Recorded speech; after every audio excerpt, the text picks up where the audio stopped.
If you're skinny fat, you're eating enough food and you're working out already, but you're still not getting the results you want to see, I would suggest something is wrong with your training. This could be due to a number of things, but one of the most common ones I see simply comes down to the type of training program you're following and the training split you're using. In this video, I'm going to explain how I would set up your training program, starting with the training split if you are skinny fat and you want to lose your belly fat. Hello, welcome back to my channel. My name is Jody and I help you change your beliefs so you can change your body, your health, and your life. This video is for you if you are skinny fat, if you are working out already and eating enough food, which is very important and the first thing you really need to focus on. I explain why in my previous video, so make sure you go watch that after this one if you haven't already. So you're working out, you're eating enough, but you're still not getting results. And the main result you want to see if you're skinny fat is your waist decreasing and your strength going up. So you're building muscle and you're losing body fat. Now, of course, this takes time and you need to make sure you have been assessing your progress for at least a month before you say that things aren't working. So if your waist still hasn't gone down after a month of working out, following a program, and eating enough food, then I would suggest that something is wrong with your training. Now, a lot of the time, it comes down to the workout program you're following or the training split you're doing. So you might be doing 5 workouts a week, trying to make sure they go for 60 minutes because you've heard that's best, and you really want to lose your stomach fat, so you're making sure you do lots of ab exercises in your workouts and some bicep curls and a few other exercises. Or maybe you're doing mostly HIIT workouts. What you have to understand is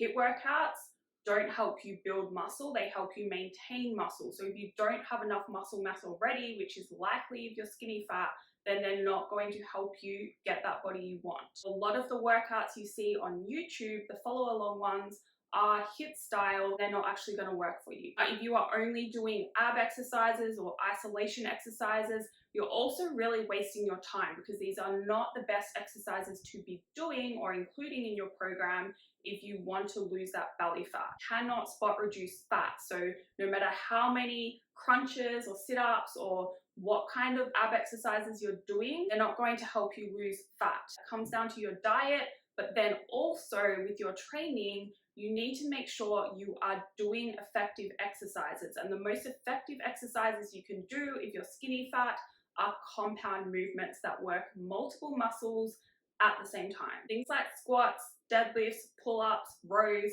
presses. And then of course you can do some ab exercises and isolation exercises in addition to that to kind of finish things off, but the priority movements you should be doing or choosing to include in your program are compound exercises. Now, I went off on a tangent there a little bit because we should be talking about this and training splits, so that is what I'm going to get into now. So when it comes to your training split, the first thing you have to decide is how many days per week you want to train. And you have to be honest with yourself. How many days can you realistically get to the gym and fit it all in with your current life? Because consistency matters most and you have to be willing to stick to this for a long time, like I would say a year or more. If you lead a really busy, hectic life already and you're trying to fit in 5 days a week, that's a bit silly. You can get really good results and make good progress doing just 4 days or even 3 days in some cases if you are training hard on those 3 days. And you also have to understand that in order to build muscle, recovery is so important. That is partly why you have to make sure you're eating enough food, you're sleeping enough, and you're actually taking days off the gym. I see this a lot in my clients. A lot of the time, 4 days a week gets a better result than 5 days a week, and kind of not being able to fit in that last workout, not recovering properly from the training volume. A lot of you will make the best progress choosing a 4-day-a-week program, or in some cases 3 days if you realistically can't get to the gym 4 days a week consistently. I know some of you love training 5 days a week because you love the gym, it helps with your mindset and your mental health, and maybe you just find it easier to maintain that routine of going 5 days a week. That is fine. You can do 5 days a week.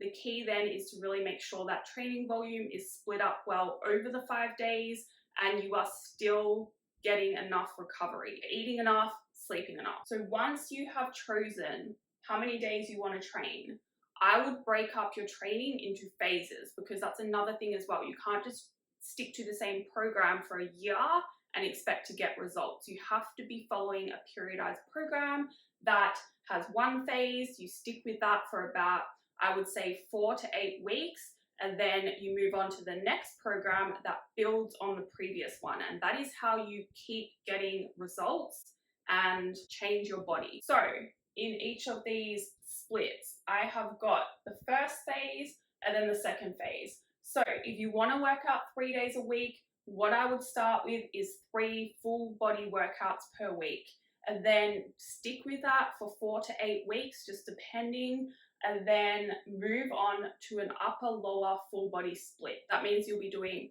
1 upper body workout a week, 1 lower body, and then 1 full body. Again, making sure most of the exercises in these workouts are compound movements. Now, if you want to train 4 days a week, I would also start with a full body split. And then in the second phase, I would move to just an upper lower split. So you're doing 2 upper body days, 2 lower body days every single week. And in both of those cases, I would probably stay with that kind of training split for a long time, but that doesn't mean staying with the same program for a long time. That second phase program will probably get you through another 4 to 8 weeks, just depending on how you go with it. And then after that, you want to move on to a new program that builds on the old one. And as you keep going with time, you might find you have some weaknesses that you need to address, and then that's where you can start maybe pulling in some body part days, like do a glute focus day and then a lower day and then 2 upper days and something like that. All right, so if you want to train 5 days a week and you're new to working out, what I would suggest is starting with 4 full body days and seeing how you go with that. Then once you have done that program, I would move on to a push-pull legs upper lower split. So 1 day of the week you are doing mostly push exercises, 1 day you are doing all pull exercises. So push exercises are presses, pull exercises are chin-ups and rows, like back exercises, right? Then you can do a leg day, and then you can do a whole upper body day, including both push and pull movements, and then a lower body day. Or you can do upper lower split and just have an extra upper body day or have an extra lower body day. So do 2 upper, 3 lower, just depending on what part of your body really needs the most work. Now, if you really want to start with 5 days a week and you don't want to do 4 days, then you can obviously start with one of these splits, and then you might want to start with the push-pull legs upper lower and then move to an upper lower split later, just depending on how you are progressing. That is all for this video. Thank you for watching. If you have any questions, please feel free to send me an email. I put that in the description box. If you liked it, please like it. If you would like to see more, please hit the subscribe button. It really does help me out. And if that's the case, I will see you in the next video.